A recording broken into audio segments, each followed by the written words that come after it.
Okay, I'd like to welcome everyone to the 2021 Budget Town Hall. We are going to be taking questions tonight until 7:30. So if you're watching live and you do want to give us questions, we can take them by phone or by internet. You can email them to us. Before I hand it over to Mr. Gale for a introduction of the agenda and whatnot, I have a public announcement here to read. Given the recent surge in cases in Thunder Bay of COVID-19, we can't emphasize enough the importance of adhering to public health guidelines.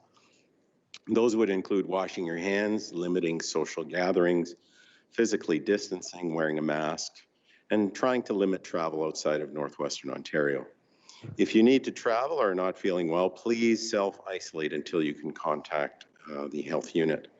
The Thunder Bay District Health Unit is the main contact for any questions relating to COVID-19. Their website is www.tbdhu.com. They have resources for the general public regarding testing, symptoms, how to protect yourself, your family, your community, and how to stop the spread. If you have any questions about anything COVID-19 related, I encourage you to visit the health unit's website or to call them at 625-5900 or toll free at 1-888-294-6630.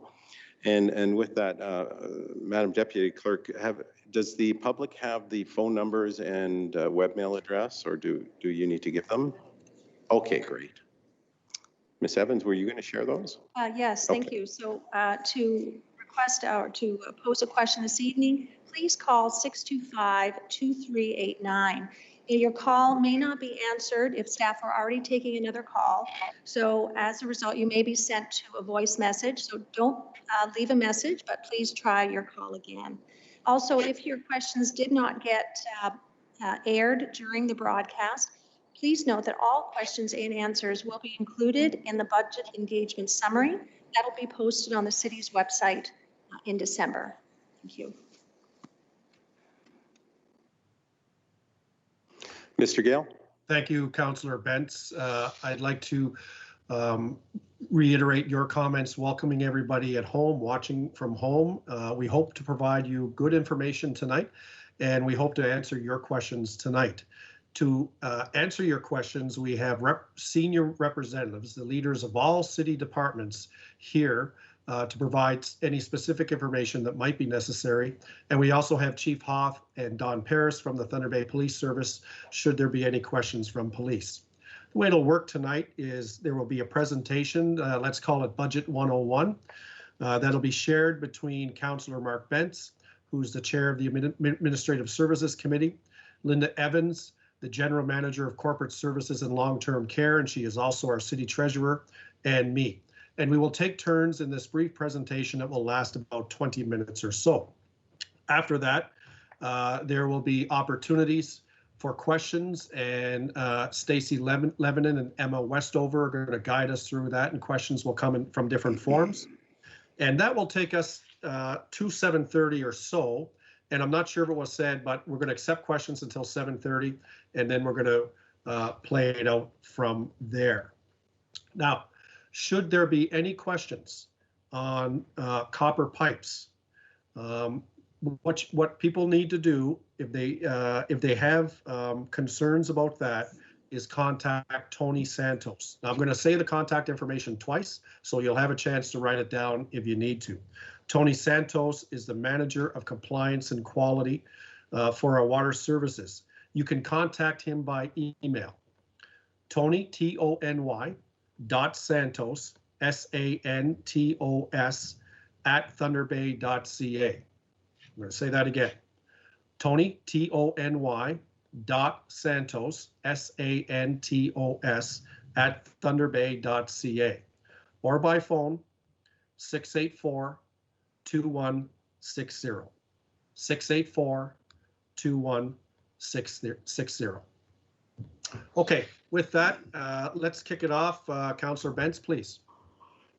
Thank you, Mr. Gale. So I'm just going to go over a few highlights of the budget. I'm not going to present a lot of information so we can get to questions.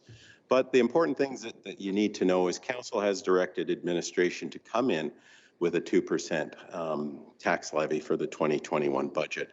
Now, as many of you know, we have a bigger problem on our hands with the costs associated with COVID. That is something that we're breaking out from the tax levy this year, because we view the COVID costs as being one time. And usually you fund one-time expenses, not through the budgetary process, but through reserves. So this 2% levy increase that we've directed administration to come in at, we've put some caveats on that. We don't want stabilization reserve funds used to achieve that 2% levy unless it's one-time COVID expenses. Provincial and federal restart money, safe restart money, should not be accessed to come in at that 2%. And any surpluses in the 2020 budget that we're predicting will not be used as well. So they have a 2% mandate from the council at this point. The one-time costs associated with COVID, we've excluded from the levy. We've done so because to be included in the levy, it would be quite a significant increase on the order of 6% of a tax increase. 4% of that being just one-time costs, at least for 2021 due to COVID. These are estimated to be about 9.2 million right now. We do have some carry forward money from 2020, safe restart, that we can apply. And we will be looking to reserves and other sources to mitigate that $9.2 million shortfall, if you will, due to the COVID costs and lost revenues that we've experienced. At the beginning of this pandemic, a council had directed administration to report back with options to reduce the impact in 2020. And they've done a very good job in that. I'd like to ask Mr. Gale if he's able to highlight some of the major initiatives that administration did to help mitigate those costs. Sure thing, Councillor Bentz. I can do that. I can do it very quickly.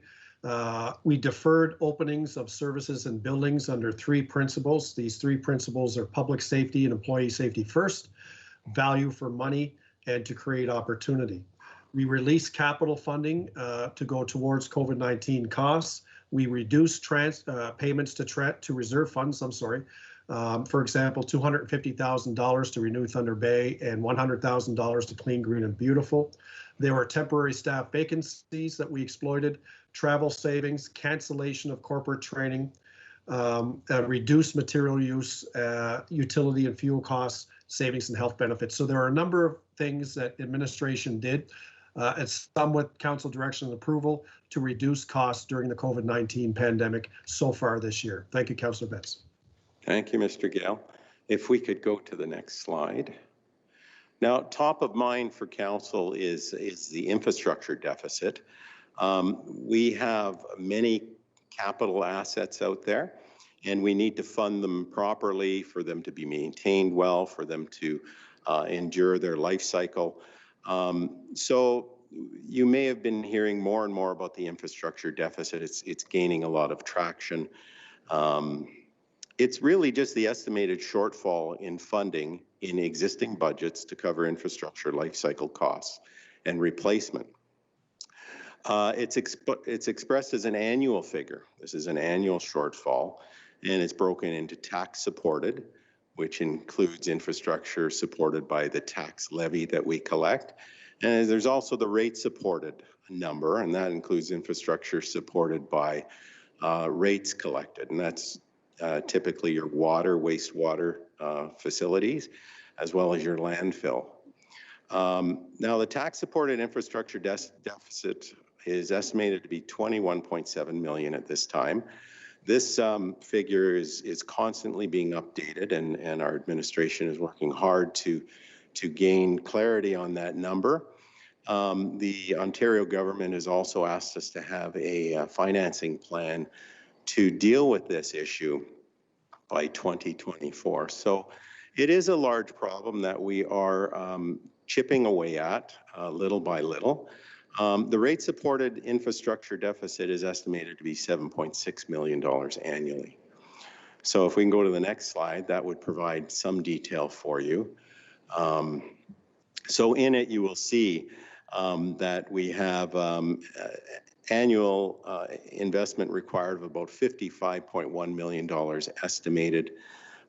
Sustainable and predictable funding, which comes from our budgets, is 33.4, leaving that annual deficit of 21.7 million. That is a real number. We are not maintaining and putting money aside to renew infrastructure to the extent that we should, and that this is something we really need to deal with.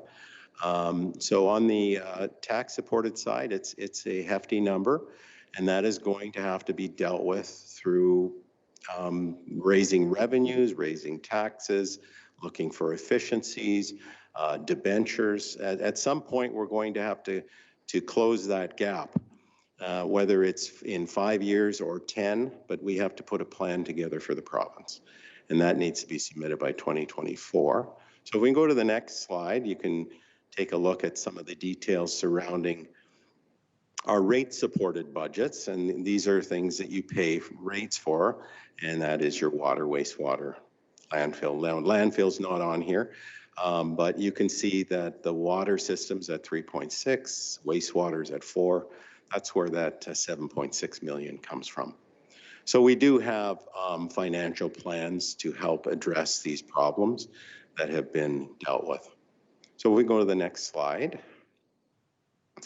Now, the next slide is dealing with our budgetary challenges, and there are many, but these are just some. We have continued COVID-related challenges.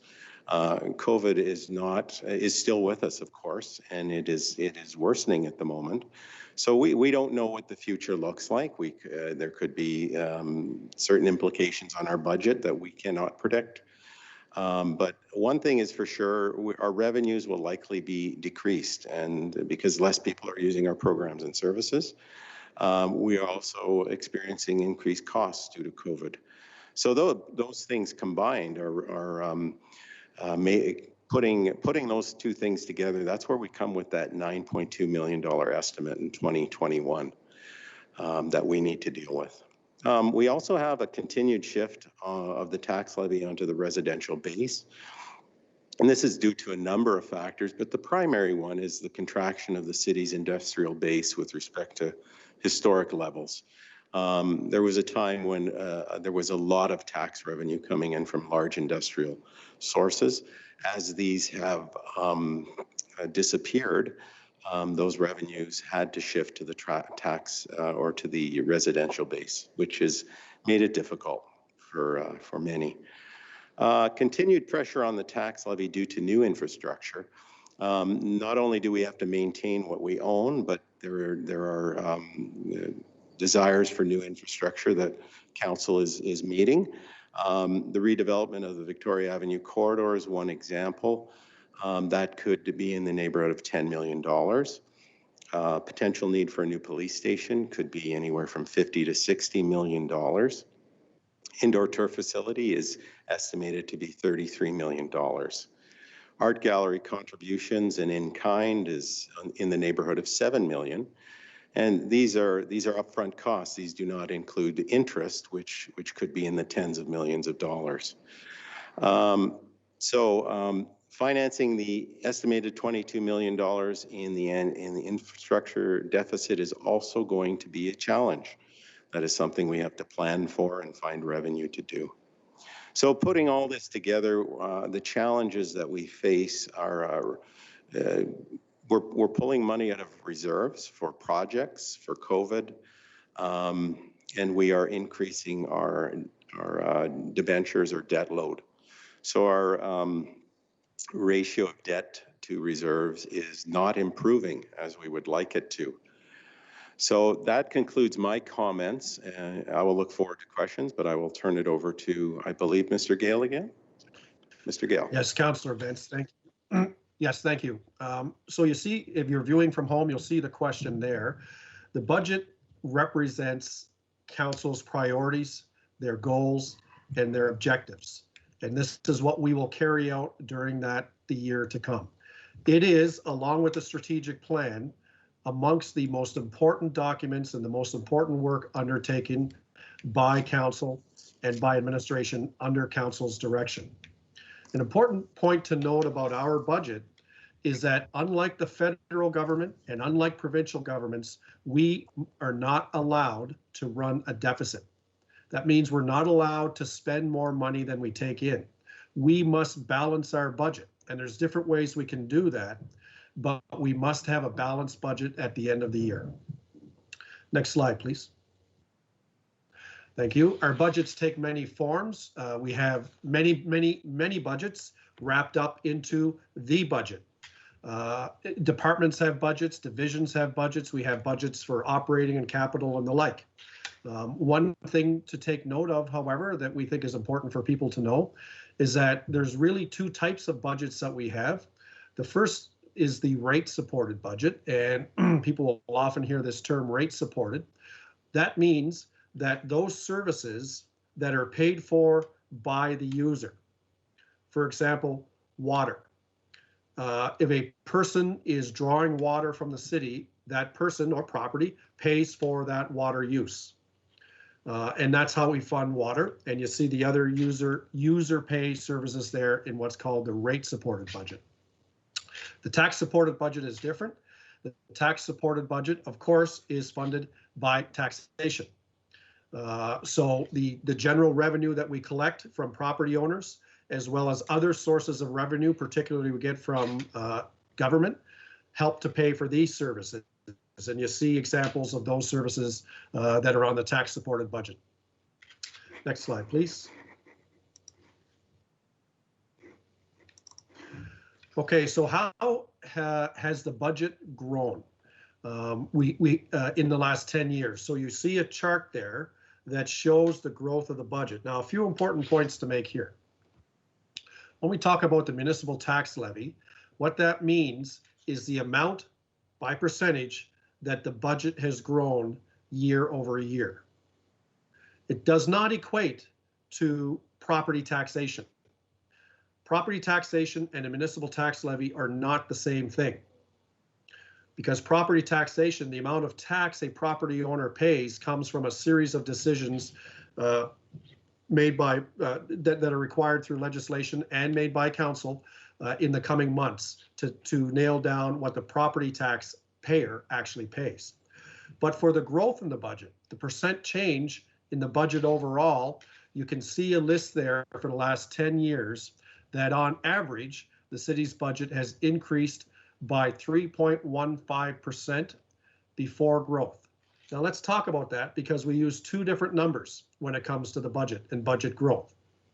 The first number is before growth and the next number is net of growth. So look at the middle column. What is growth?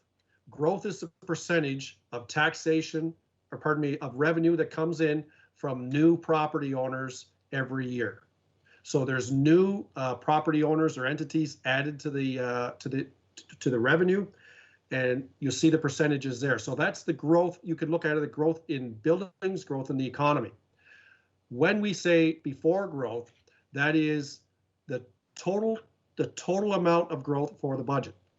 But if you were to take away the new taxpayers, the growth, and then you have the existing taxpayers, the remainder, the existing taxpayers don't see an increase to the same amount as the increase to the budget because there's new taxpayers coming in to cover that off. So that is the change net of growth, which is the third column that you see on the right, which is the existing taxpayers collectively last year paid 1.89% more. All right, thank you, and I believe it's going to Ms. Evans now. Thank you, Mr. Gale. So the next few slides will use the 2020 budget information to outline how the operating and capital budgets are allocated to city departments and outside boards and agencies. This chart indicates how the operating budget is allocated. Development and emergency services and community services departments take the largest portion of the budget at 20% and 19%. The next largest component is the Thunder Bay Police Service at 17%. General corporate expenditures, which include debenture debt charges, insurance and legal costs, tax write-offs, and a wage contingency expense, which is established for employee contracts under negotiation during the year. This expense line was especially high in the 2020 budget, as 9 out of the 10 employee contracts are or continue to be under negotiation. Also included under other general financial expenditures are the corporate WSIB costs and costs related to various council strategic initiatives. Outside boards include the Thunder Bay District Health Unit, the Thunder Bay Public Library, the Lakehead Regional Conservation Authority, the Parking Authority, the CDC, Victoriaville, and the business improvement areas. Next slide. This chart shows the tax-supported capital budget and how it's broken down between the departments and outside boards. As would be expected, infrastructure and operations is by far the largest at 53%, followed by community services. Other outside boards include the Parking Authority, the Thunder Bay Public Library, and Victoriaville. Next slide. This graphic shows the different types of revenues the city has to fund the tax-supported budget. Taxation is the largest piece. However, you can see the city also received approximately 20% in provincial and federal grants. User fees are almost 8%, and the TBTEL dividend represents 5.1%. Other revenues include contributions from the casino, penalties and interests, licenses and permits, and in 2020, a one-time special contribution from the Thunder Bay Hydro Corp. The impact of COVID-19 has reduced revenues in a number of areas, including user fees, casino revenues, and the municipal accommodation tax. So this breakdown will look quite different for the 2021 budget. Next slide. This slide shows the breakdown of how $1,000 in municipal tax levy is spent on the various services and expenditures provided by the city. Public safety and public works, the top two bars in the chart, make up 54% of the total. The focus of these two areas is consistent with the Ipsos Reid 2019 Citizen Survey, which indicated that residents place the highest importance on emergency services, snow removal, and street maintenance. This survey is done every 2 years and is planned to occur again in 2021. Next slide. Here we have a breakdown of the city's debt balances for the last 3 years, broken out by tax-supported, rate-supported, and TBTEL. You'll note the debenture balances for wastewater and water have remained relatively consistent, with the tax-supported debt balance declining. The increase in solid waste is due to the financial activities in accordance with the approved financial plan. TBTEL borrowing has increased due to ongoing fiber build in our community and regional expansion activity. TBTEL is responsible for their own debt costs.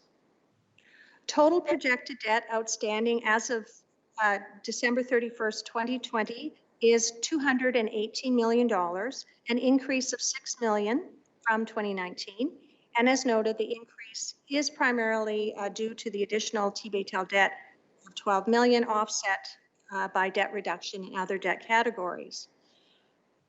Total debt outstanding is set to peak at about $222 million in the year 2022 due to approved special projects.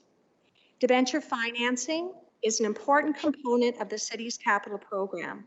The city monitors and limits borrowing based on the metrics and thresholds outlined in the council's approved debt management strategy. Next slide. Reserve funds are also an important component of the city's financial planning, providing financial flexibility and the ability to adapt to fiscal challenges and unexpected events. Reserve funds also aid in planning for future requirements, both capital and operating. As we manage the city's operations during the pandemic, healthy reserve fund balances have never been more important. Reserve funds provide for financing for one-time or short-term requirements without permanently impacting the tax and utility rates. They provide a source of finance to leverage funding from other levels of government. They provide a source of internal financing. They allow the city to make provisions for replacements of assets, and funds can be set aside for anticipated future liabilities. They assist with ensuring adequate cash flows. The estimated uncommitted balance at the end of 2020 is approximately 79 million on the tax side and 18.5 million on the rate. Next slide. The 2021 budget, as noted by Councillor Bentz earlier, will reflect reduced revenues and increased expenses as the city continues to manage and operate through the pandemic. Reduced revenues in transit, recreational facilities, childcare, the casino, and parking are assumed to continue through the year. Increased expenses related to PPE, enhanced cleaning, and the need for additional staffing in long-term care services and EMS are also assumed throughout 2021. The 2021 COVID impact is estimated at 9.2 million. 3.5 million of the 2020 federal provincial safe restart funding is estimated to be available to offset this impact, leaving 5.7 million to manage in 2021. As noted by Councillor Bentz earlier, Council directed administration to identify options in a recommendation to mitigate this estimated remaining $5.7 million. These estimated recommendations will be and a recommendation will be provided to Council with the 2021 budget in January.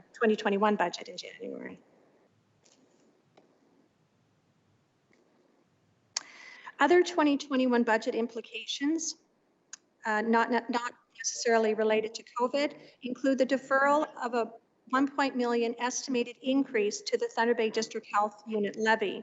This increase was anticipated to occur in 2021. Current information indicates this increase is being delayed to 2022. The province announced the city's Ontario Municipal Partnership Fund grant, and it is increased by $700,000 to $19.5 million.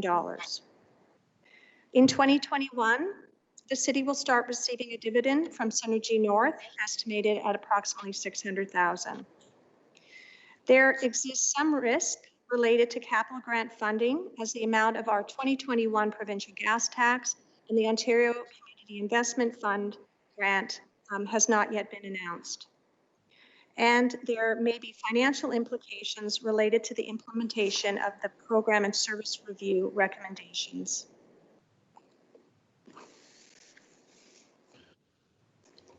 Now I'll go ahead, Norm. Thank you, Ms. Evans.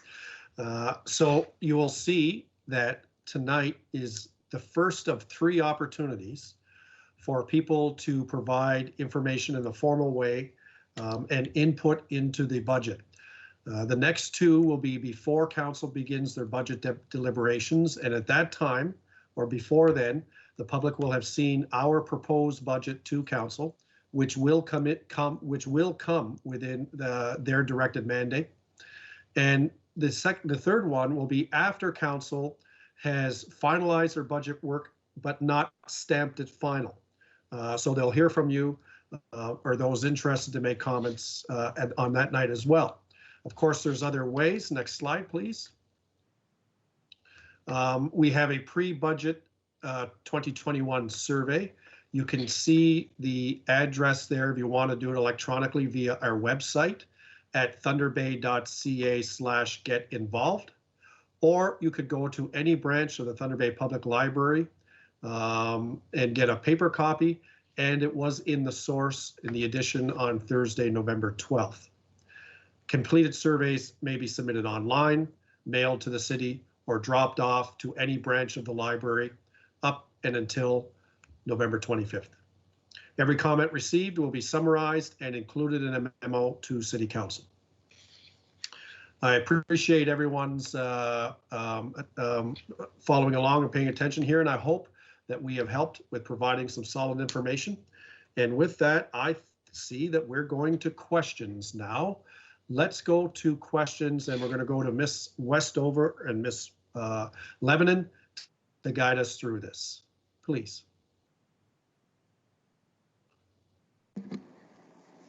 Thank you, Norm. So the first advanced question that we have here, there is a line item in the tax-supported proposed operating budget under corporate expenditures titled Other General Financial Expenditures. In 2020, that expenditure was over 7.2 million, but there is no breakdown of where that money goes. Would it be possible for transparency that City Administration provide a breakdown for other general financial expenditures in the 2021 budget? And if time permits, could there be an accounting of where the 7.2 million in the 2020 budget went? Ms. Evans, perhaps that's for you. Thank you, Mr. Gale. Happy to respond, and thank you for that question. So 60% of the other general financial expenditures related to wage contingency expenses in 2020. This wage contingency, as I noted earlier in my presentation, was high in 2020 because 9 out of 10 employee contracts were or are being negotiated during the year.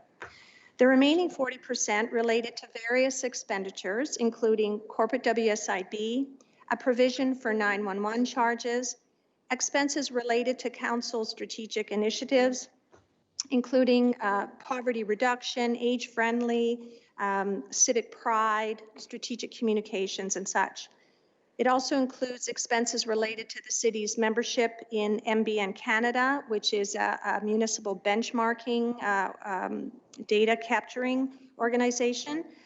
Investment and audit fees are captured in this expenditure, as well as accounts receivable write-offs and bank service charges. So a variety of different expenditures, as you would expect, would be captured under this category.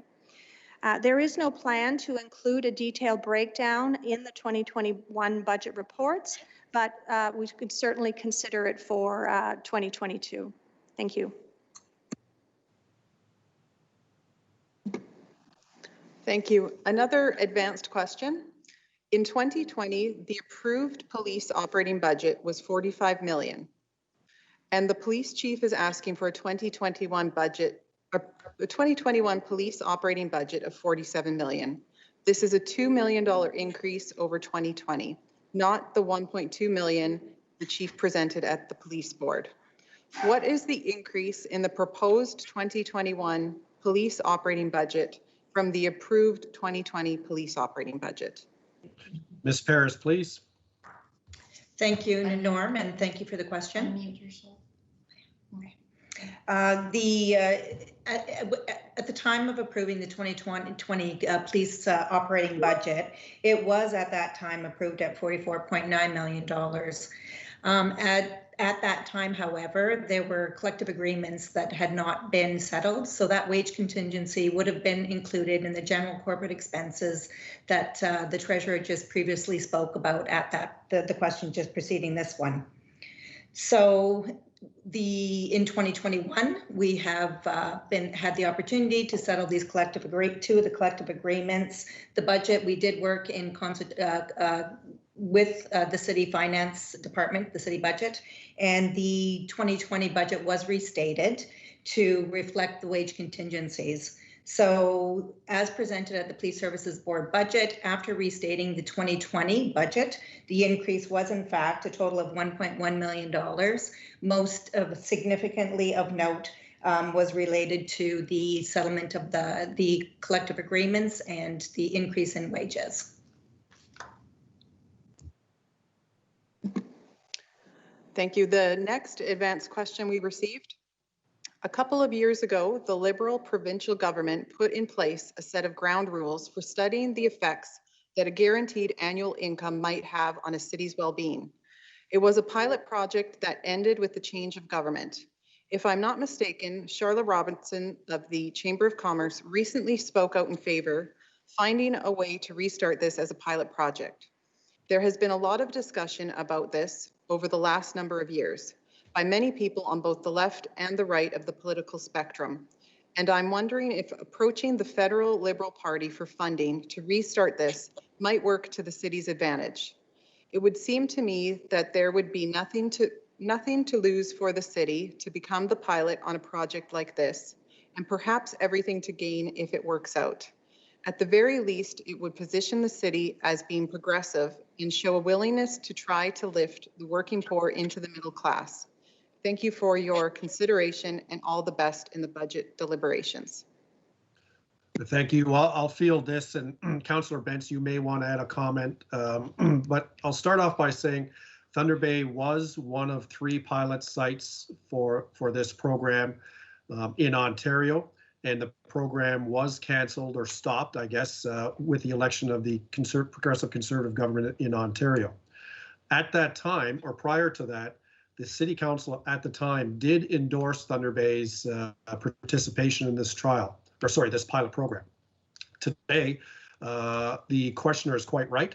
There is no such program going on in Canada, to my knowledge anyway, certainly not in Ontario. And Charlotte Robinson from the Chamber did indeed speak out about this a week or 2 ago.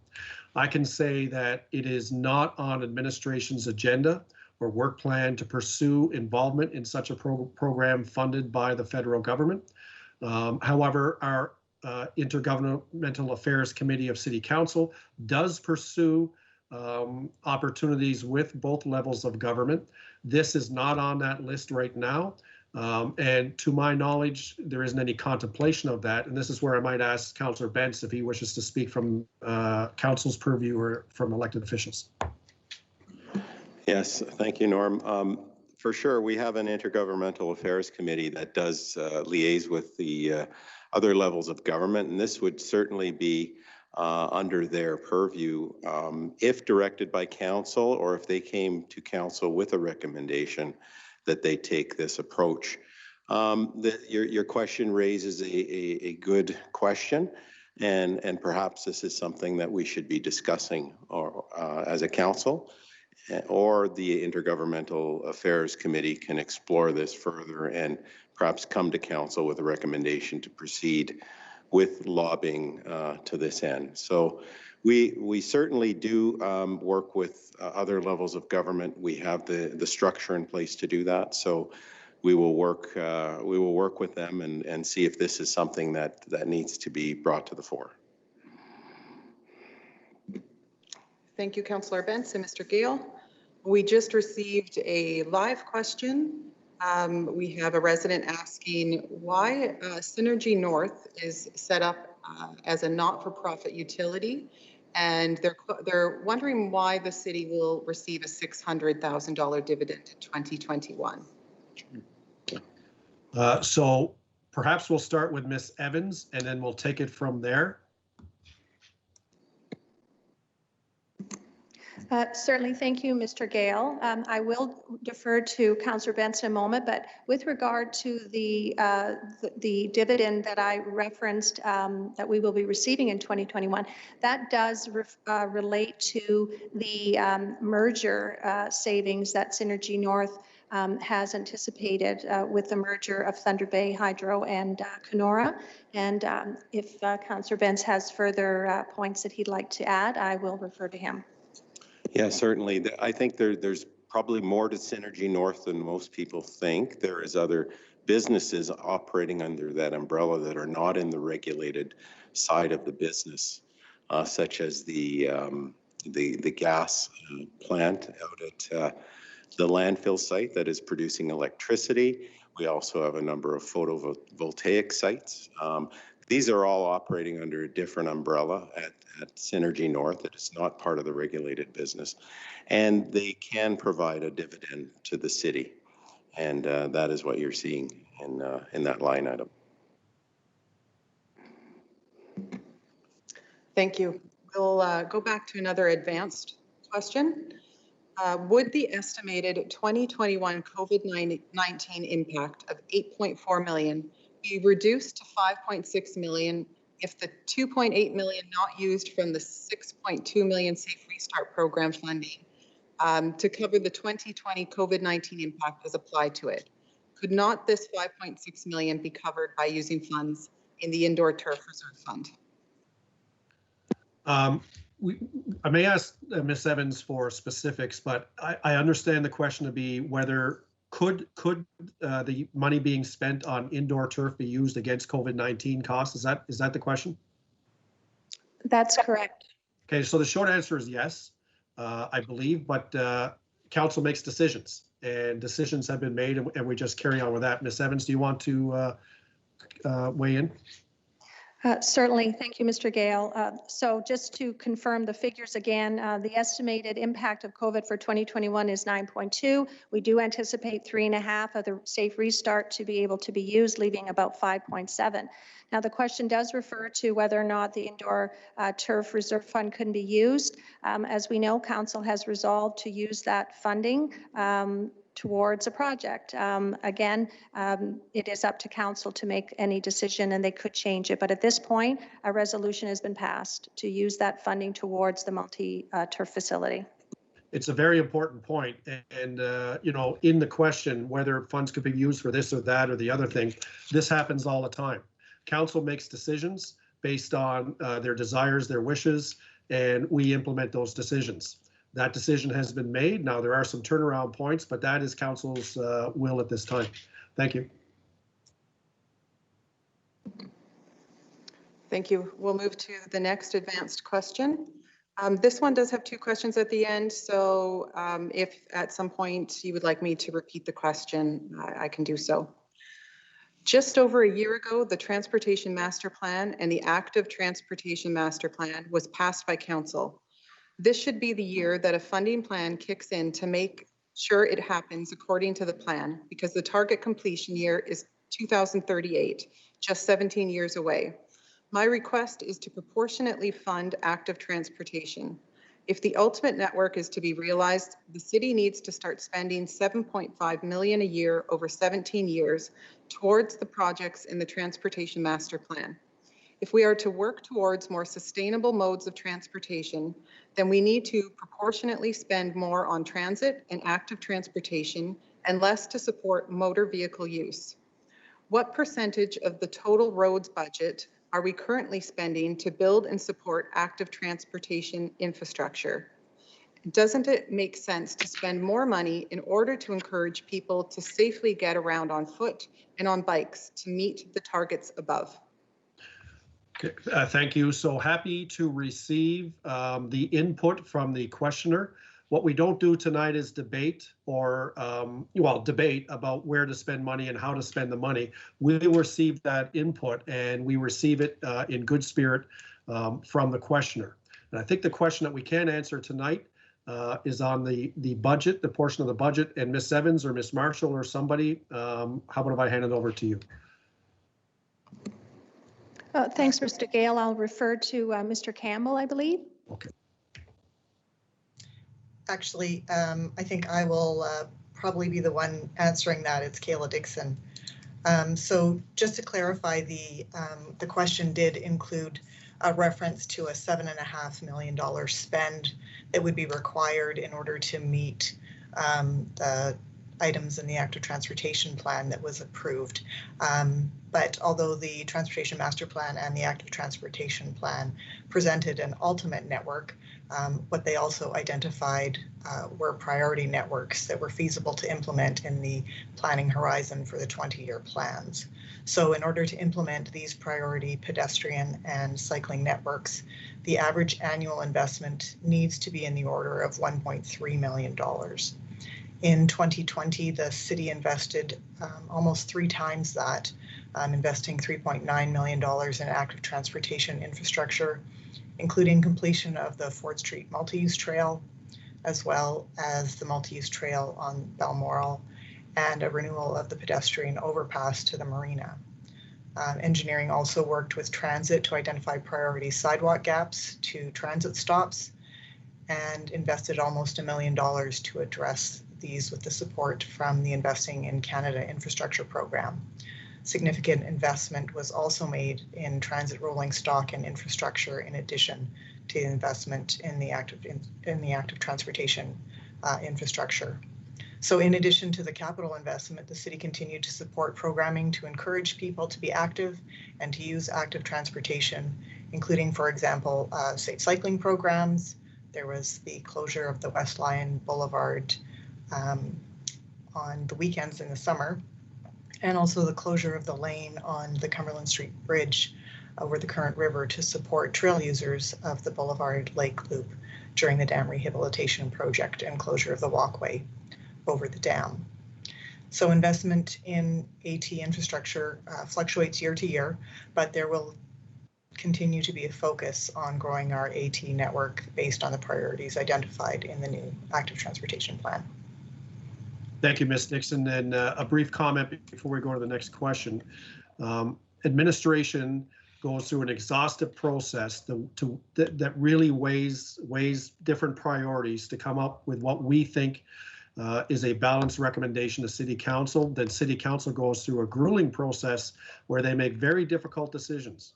City Council is not able to fund everything to the degree that they collectively want to fund. So there are very challenging and difficult decisions that they need to make every year. Anyway, okay, let's go to the next question. Thank you. Thank you. Given the current economic climate, can all staff working for police services and fire services be laid off for rotating 2-week periods, unpaid, so that all staff have a 2-week layoff over a 12-month period? Okay, so let's start off with Chief Hoth, who I see is on there from the police service, and then we'll go to General Manager Mark Smith and Chief Greg Hankio to speak on the fire side. Chief Hoth, please. So good evening, everyone. Thank you for the question. I can tell you that we are obviously deemed as an essential service as the Thunder Bay Police Service. We need all our staff. We currently have staff in place, not only our front line, but anywhere from our dispatch to records to criminal investigation. As you know, we are quite busy as an organization. We respond to roughly 54,000 calls for service a year. And we have collective agreements really to follow that dictate what I need to do as an employer and the board and the city. So at this time, I don't think that layoffs are even an option given the current collective agreements nor the current climate. I can tell you, though, that when you look at cost savings, especially during COVID, we did for the last 6 months hold off on filling internal positions within the service, which gave us cost saving measures moving forward within our budget. Thank you.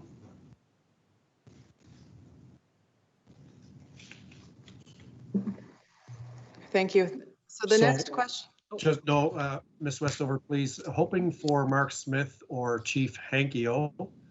Do we have somebody? Thanks, Mr. Gale, and I'll field the call on the fire side. So thank you for the question, and I appreciate the question in the context of the current economic climate. So similar to the answer provided by Chief Hoth, fire at this time, based on the present situation, also requires all of our frontline staff and administrative staff to continue to provide the level of service that we provide. Further, and I think another important point as well is within the collective agreement that we work under, the proposed question, our collective agreement language does not permit for that. And further, if it actually did, it would in fact, based on our staffing requirements, it would in fact actually cost the corporation more money than we're presently expending right now. So at this point in time, it's not an option for us either.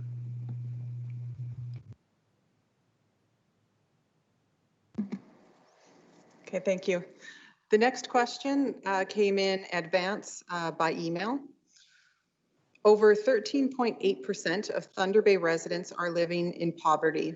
Travel to get to all the places necessary to meet basic needs such as employment, food, medical, education, community activities is unaffordable. Do you agree that fare-free transit is the best way to address this need? And if not, how will the city eliminate this life-draining barrier for our most vulnerable residents? Okay, thank you. Let's start with Ms. Robertson, who I see is teed up. Thank you, Mr. Gale and Ms. Westover. I think our acting manager of transit, Pascal Gauvreau, would like to respond to this inquiry, and thank you very much for the question. Thanks, Mr. Robinson. First of all, I just want to say thanks for the question. I do appreciate the fact that, you know, Thunder Bay Transit is important to the residents of Thunder Bay and to visitors of Thunder Bay, to connect them to all the services the city has to offer, connect them to basic essential needs, basically food, medical, employment. And we do recognize that for those individuals living on low income, user fees can be a barrier to access any service. Just to put in context what free fare transit would look like in a budget standpoint, pre-COVID, the cost associated in providing Thunder Bay Transit, the conventional transit, is supported by 3 revenue sources, that being property tax, external funding, and user fees. Property tax covers about 61% of the budget, external funding is 4% of the budget, and user fees is 35% of our budget. So by providing free transit, we're eliminating 35% of our budget, which equates to $7 million. So without finding or securing other revenue to cover that $7 million, there's basically 2 options, and that is to reduce our service by 35% roughly to operate within the new budget, or to increase property taxes, which equates to about 3.5% property tax increase to maintain our current levels of service. So it would be tough to do a fare free transit. There are alternatives to provide that we can do to help the low income instead of waiving fees, and that's to keep making improvements into transit, to make transit better, better user experience, attract new users, and grow ridership. And with that growth in ridership, we hopefully exceed our targets in revenue, and we can take that revenue and invest it into areas that may help low income and take down those barriers for accessing transit. And some of those improvements can be found through projects like electronic fare management and on demand. So on demand is putting our resources where the demand is. So it's a little bit more efficient. It's a better user experience, potential growth, potential revenue growth. And the electronic fare management, it's a new fare management system that is a lot more flexible. It can be tailored to groups. And we can offer things, promotions, incentives, and all that through the fare box system. It's easier to use, which also can bring on more ridership, more revenue. That's about all I got, unless Kelly's got something to add.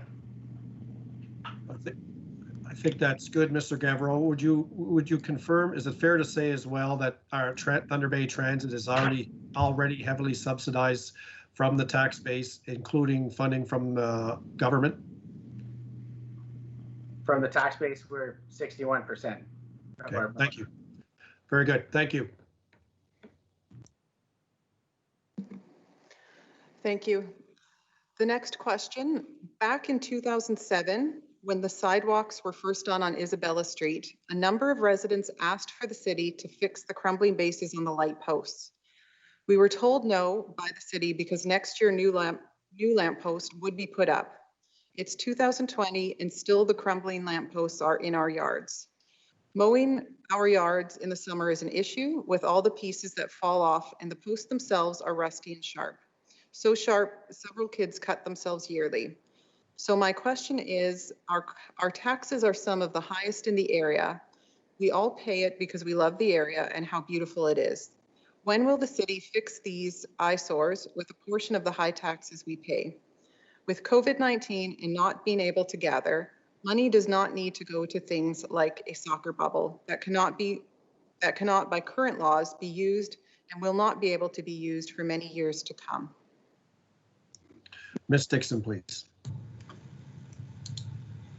Thanks for your question. So the types of poles and bases in question on Isabella are from Selkirk to Kingsway, as well as the similar light standards are on a handful of other streets in the area. The poles and bases have been inspected and are structurally sound. The poles are all older metal ones with kind of a green paint and they do have signs of rust on them, and the concrete bases are exhibiting some spalling. So this is what the resident is referring to. Replacement of these light standards has been on a wish list for a standalone project, but due to budget envelope constraints and street lighting, this has not been scheduled to date. Focus on the street lighting capital has been recently on the LED conversion in order to see savings from that, as well as other linked projects. So with the LED conversion being completed in 2021, this will allow us to put forward some of these types of projects, standalone streetlight renewal projects going forward. So we could expect to see that in the following years. Thank you, Ms. Dixon. We've received 2 live questions, and then we have 1 advanced question following that. The next live question, is there a list of planned infrastructure projects available for view? I'm referring to roadways, sidewalks, bridges, and the like. So before we go to Ms. Dixon for that, I just want to remind those watching that we will stop receiving questions in about 1 minute if my little clock is right on my laptop here. And with that, Ms. Dixon, please. So certainly administration does prepare a list of projects for the following budget for council's consideration. At this time, I believe the budget will be received by council and made public in December, at which time those infrastructure projects will be available for viewing by the public. Okay, thank you. The next question we received this evening. Earlier this year, council approved a reduction in multi-residential tax rates over 7-unit dwellings. How does this affect the single-family dwelling rate? As I understand, the combined plan is 2%, but with this reduction, how will it affect the greater volume of single-family residential? Okay, let's start with Ms. Evans, and how do you want to handle that one? Thank you, Mr. Gale. I'm going to defer that to Ms. Cannon, please.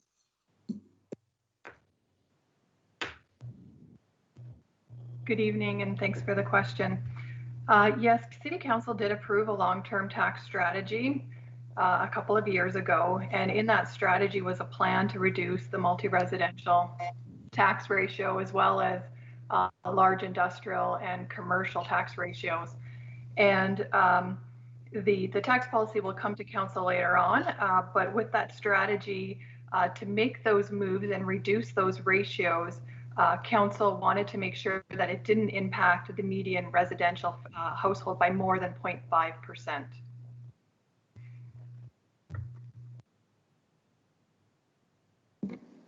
Thank you, Ms. Cannon. So the last advanced question, any news on the reopening of animal services? As I understand it, Thunder Bay is the only municipality that has kept their animal services shuttered this late into the pandemic. This is a distinction that has been noticed locally, with nearly 10,000 signatures collected calling for the reopening of animal services. So let's start with Mr. Smith, and I'm not sure whether he's speaking to it or who's here from his team. Yeah, Mr. Gale, I'm happy to jump in. I guess first it should be noted that animal services isn't really shuttered. Licensing and enforcement is very busy. Animal control officers are out there. We're enforcing bylaws relating to animal services. We are looking after the animals at the shelter in our care. But I guess the point behind the question is not lost on me. We are certainly operating at a reduced level of service in a number of different ways.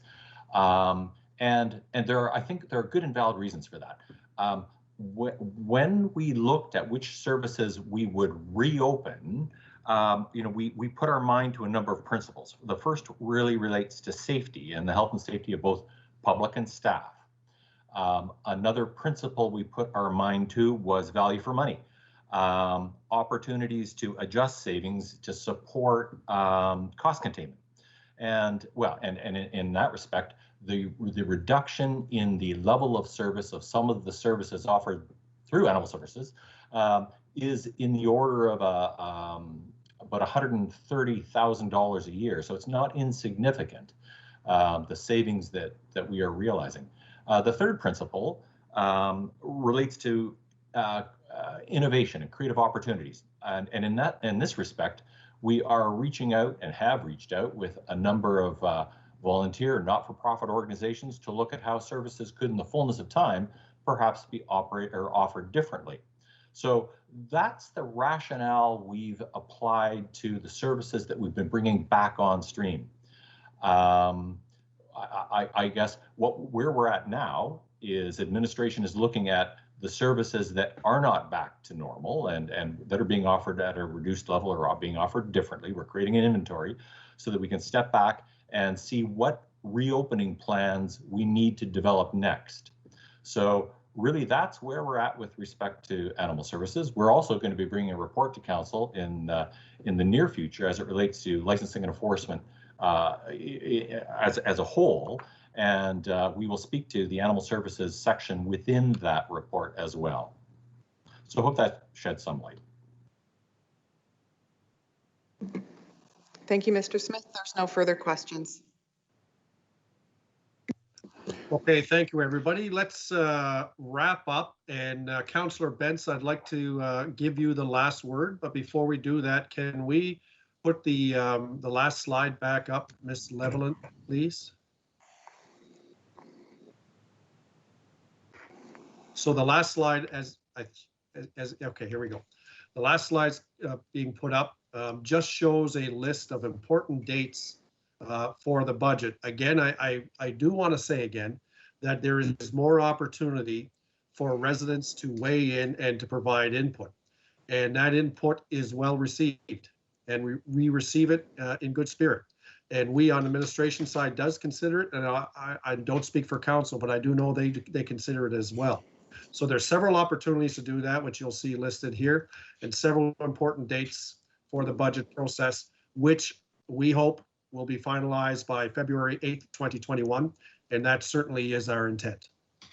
With that, Councillor Bentz, please, I'm finished. Thank you, Mr. Gale. Certainly, I think you brought up a very good point, is we do really appreciate the input of the public, staff do, councillors do. We're trying to operate in a very transparent manner, and we have a lot of dedicated staff here at City Hall that are willing to discuss issues with you. Councillors as well, they want to hear from you. Mr. Gale had mentioned there's a couple of important dates. January the 14th, we have our public pre-budget deputation meeting. You can come online with us. I'm assuming we'll still be online at that point. And you can speak to us about any issue you would like pertaining to the budget. And once the council goes through the budget process, we have a post-budget deputation meeting where you can come and tell us what you think we did well, what you would have liked to have seen in the budget, and after that we ratify. So you have two more points of public discourse here that you can take part in. We welcome that. We encourage it. Involved citizens really do help a community, so we encourage that. I would just like to thank Mr. Gale, Ms. Evans, and all the dedicated staff that participated here this evening. I'd also like to thank the citizens that tuned in and maybe are watching this recorded to learn a little bit more about our budget process. It's a very interesting process and can be very complicated and confusing one. We're happy to lift that confusion in any way we can. If you have questions, certainly reach out. We're here. And I would just like to wish you all a good evening and a safe evening and a safe year as we continue to deal with the pandemic. Be safe, and we will talk soon.